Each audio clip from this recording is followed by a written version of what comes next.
അപ്പോൾ കൂടുതൽ ആളുകളെ ഉപദേശിക്കുകയൊക്കെ ചെയ്യും, അങ്ങനെ നോക്കുവാരെ നീ ഒരു സെലിബ്രിറ്റിയാണ്, നിന്നെ ആളുകൾ ശ്രദ്ധിക്കുന്നുണ്ട്, ഇതിൻ്റെ ആവശ്യമില്ല നിനക്ക്, അങ്ങനെ അങ്ങനെ അല്ല പറഞ്ഞിട്ടുണ്ട്. ഈ സംസാരിക്കുന്ന ആ ആ ഇല്ല ഇല്ല അങ്ങനെ അങ്ങനെ എൻ്റെ ഒരു സുഹൃത്തുക്കളും പറയില്ല. എല്ലാവർക്കും സന്തോഷമാണ്. ലൈക്ക് അതൊരു ഒരു നമ്മളിപ്പോൾ നമ്മളോട് സംസാരിക്കുന്നുണ്ട് ഒരാൾക്ക്, ബേസിക്കലി ഇതേ വെന്റിങ് ഔട്ട്. എനിക്ക് അത് അറിയാമത്. അവർക്ക് വേറെ ആരോടും പോയി പറയാനില്ല. പിന്നെ ചില ആൾക്കാർക്ക് പേടി, അതായത് അവരുടെ തന്നെ സുഹൃത്തുക്കൾ അവരെ ജഡ്ജ് ചെയ്യുമോ എന്നുള്ള പേടി, അല്ലെങ്കിൽ അവരുടെ തന്നെ ആൾക്കാർ അവരെ ജഡ്ജ് ചെയ്യുമോ എന്നുള്ള പേടിയിൽ അടുത്ത ആൾക്കാരോട് പറയാണ്ട് ഒരു പരിചയമില്ലാത്ത എന്നോട് വന്ന് പറയുന്നു. അവർക്കൊരു മനസ്സമാധാനം, അതായത് വെന്റ് ഔട്ട് ചെയ്തു എന്നുള്ളൊരു സമാധാനവും അവർക്ക് കിട്ടി. പിന്നെ എന്നെ കൊണ്ട് പറ്റുന്നത് പോലത്തെ എന്തെങ്കിലുമൊക്കെ കാര്യങ്ങൾ ഞാൻ തിരിച്ചു പറഞ്ഞും കൊടുക്കാറുണ്ട്. ഞാൻ ഇതിൽ എക്സ്പേർട്ടൊന്നും അല്ല, ബട്ട് അതിലവരൊരു ആശ്വാസം കണ്ടെത്തുന്നുണ്ട്.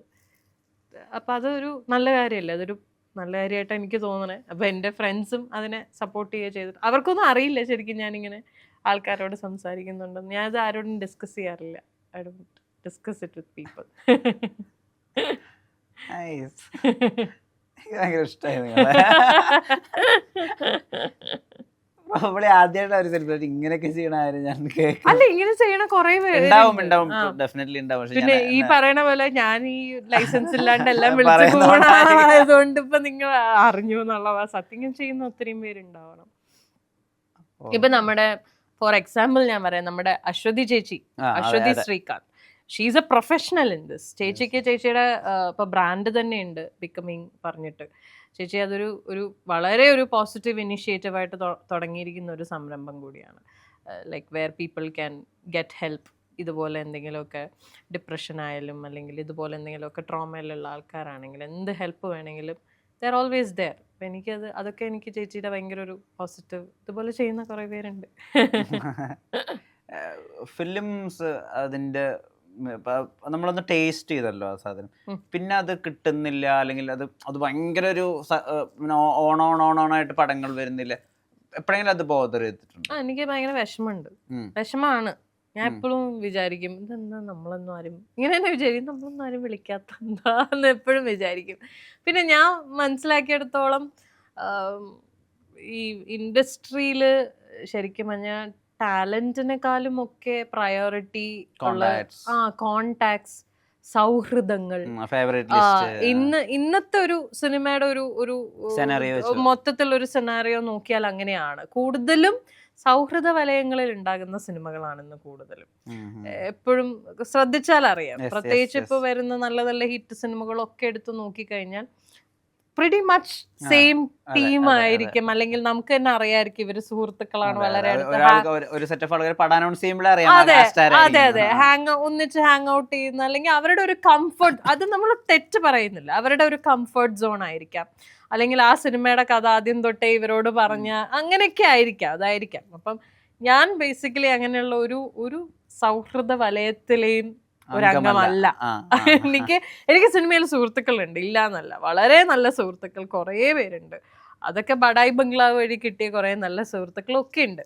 പക്ഷെ ഈ പറയുന്ന പോലെ ഒരു ഇൻഡെപ്ത് ഒരു ഗ്രൂപ്പിന്റെയും അല്ലെങ്കിൽ ഒരു സർക്കിൾ ഓഫ് ഫ്രണ്ട്സിന്റെ പാർട്ടല്ല ഞാൻ. അതുകൊണ്ടായിരിക്കാം ചിലപ്പം. പിന്നെ ഈ പറയുന്ന പോലെ ലക്ക് ഒരു വലിയ ഫാക്ടറാ. അതായത് ഒരു തിരക്കഥാകൃത്ത് ഒരു കഥ എഴുതുമ്പോൾ, അല്ലെങ്കിൽ ഒരു സംവിധായകൻ ഒരു സിനിമ ഡിസൈൻ ചെയ്യുമ്പോൾ ഈ കഥാപാത്രം ആര്യ ചെയ്താൽ നല്ലതാവും എന്ന് അവരുടെ തോട്ടിൽ എൻ്റെ പേര് വരണം. ഇത് കടല് പോലെ കിടക്കല്ലേ, എത്ര ആർട്ടിസ്റ്റുകളാണ് മലയാളം സിനിമയിൽ. അപ്പം അതിൽ നമ്മുടെ പേര് ഒരാളുടെ മനസ്സിൽ കത്തുക എന്ന് പറയുന്നത് ലക്കാണ്, ഭാഗ്യമാണ്. ഭാഗ്യമില്ല, അത്രേ ഉള്ളൂ. മൊത്തത്തിലില്ലാന്ന് ഞാൻ പറയില്ല കേട്ടോ. ഞാൻ എത്രയോ നല്ല സിനിമകൾ ചെയ്യാനും പറ്റി. ഇപ്പം കുഞ്ഞിരാമായണത്തിലെ മല്ലികയൊക്കെ എത്ര കാലം കഴിഞ്ഞാൽ ഇന്നും പുണ്യാളനിലെ ഗോൾഡാ.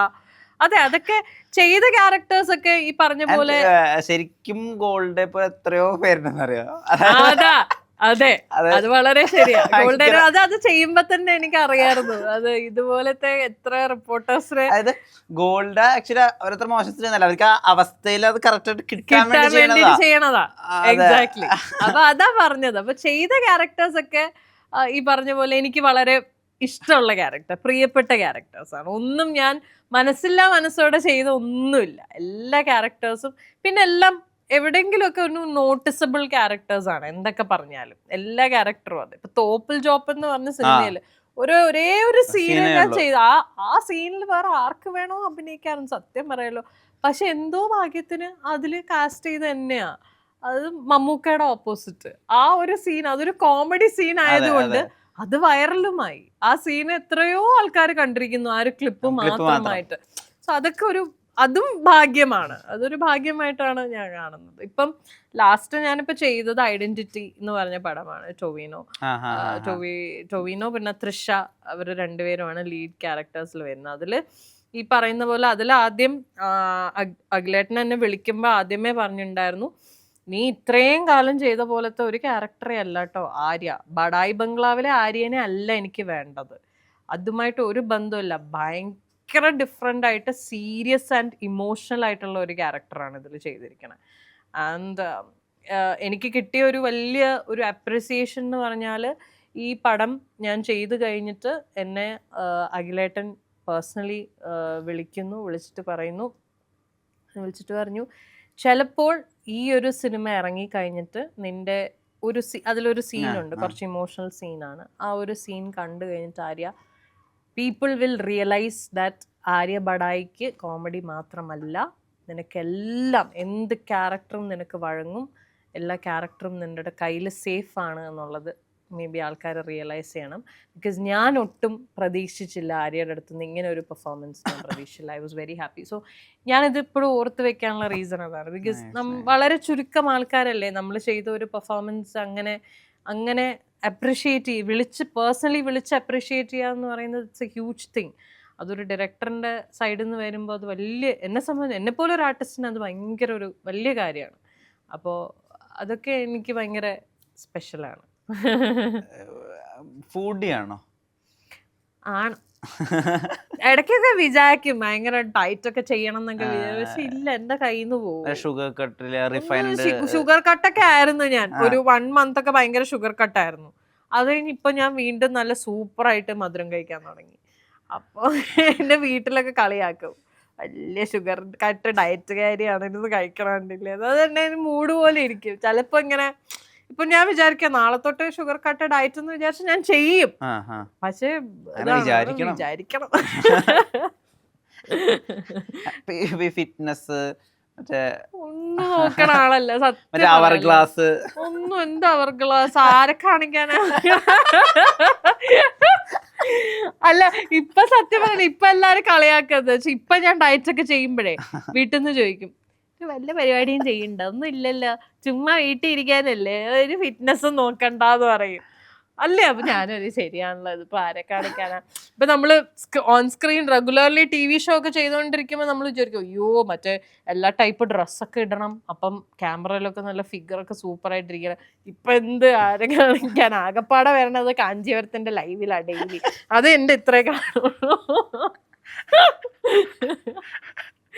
അതുകൊണ്ട് അതൊന്നും പിന്നെ നോക്കാറേ ഇല്ല.